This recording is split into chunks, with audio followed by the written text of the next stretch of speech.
¿Cómo están, amigos de la Veracruzana? Qué bueno que continúan con nosotros. Vamos a seguir hablando de estos temas tan interesantes que tienen que ver con la medicina alternativa. Y seguimos con el doctor Ignacio Ponte. ¿Cómo estás? Hola Anita, muy bien, gracias. Gracias por estar de nueva cuenta con nosotros, Es un porque placer. recibimos muchas llamadas y muchas personas que quieren saber acerca de la homeopatía. ¿Y quién mejor que tú? Muchas gracias. Muy bien, pues la homeopatía es uno de los tratamientos que potencializan las técnicas que yo utilizo.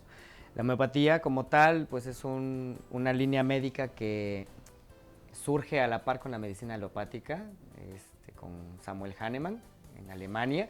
Y bueno, toda esta línea terapéutica está basada a una serie de procesos científicos comprobados que tiene un trayecto muy importante sobre el trato de un paciente.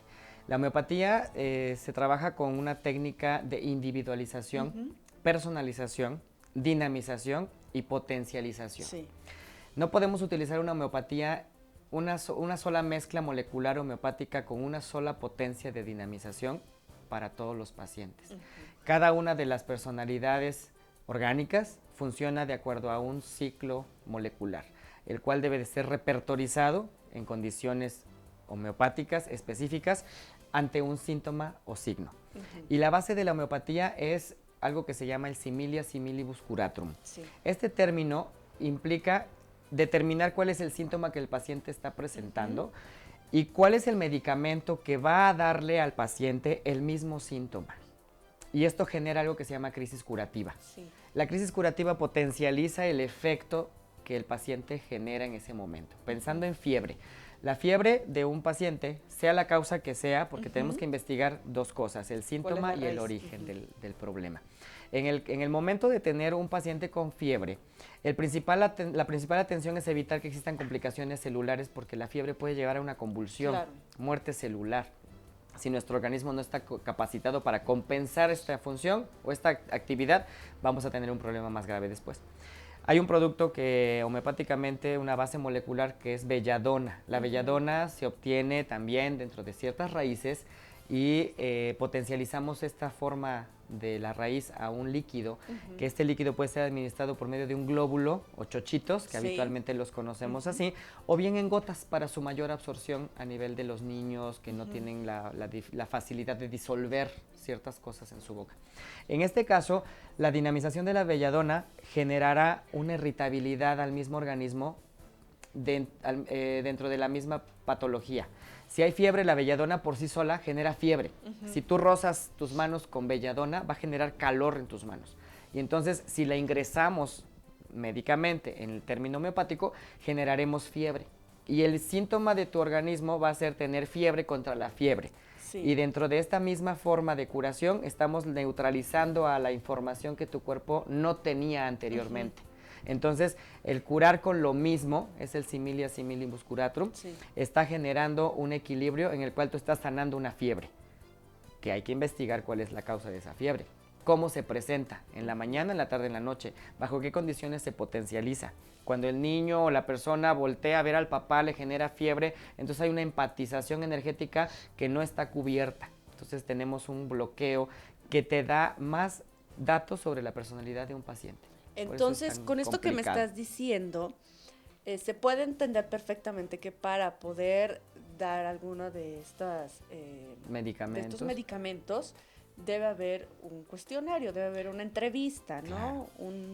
Una historia clínica. Una historia clínica. Una historia clínica en la cual al paciente le investigas no nada más los datos clínico-patológicos o heredofamiliares, como sería la carga genética, o en el caso de las enfermedades propias de la infancia, o cuáles fueron las circunstancias personales patológicas que lo han llevado a este padecimiento, sino bajo qué condiciones ambientales también se suscita este síntoma.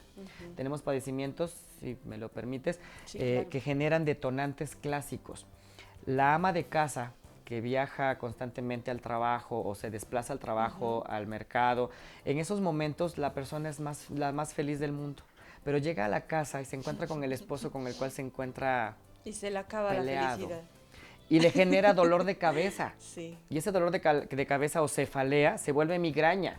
Y la migraña se vuelve crisis de histeria, porque está cerca del factor que detona su enfermedad o su padecimiento.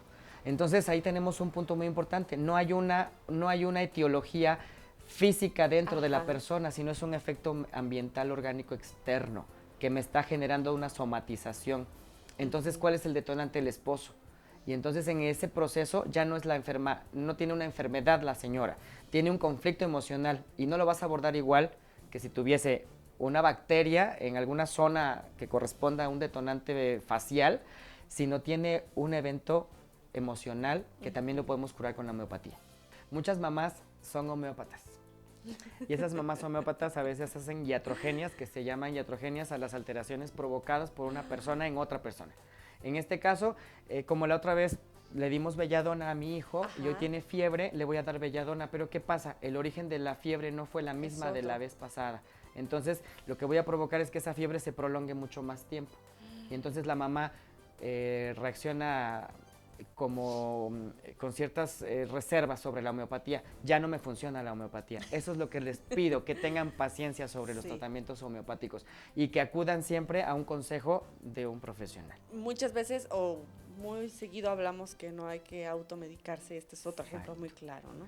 Exacto. Y la medicina es desde la herbolaria hasta la homeopatía, la alopatía. Si hubiese accesibilidad para hacer cirugía en casa, también sería contraindicado, porque sería muy fácil decir, vamos a abrir el abdomen y quitar algo que me molesta. Entonces, es lo mismo que sucede cuando tomamos un medicamento, porque podemos dañar algo o provocar un síndrome que no tenga reversibilidad. Entonces, sí, debe ser. Pues muchísimas gracias, Ignacio. Gracias. Es un placer, y bueno, como siempre, la recomendación que hacemos, que vayan con un especialista. Así es. Gracias. Vámonos con más a la Veracruzana.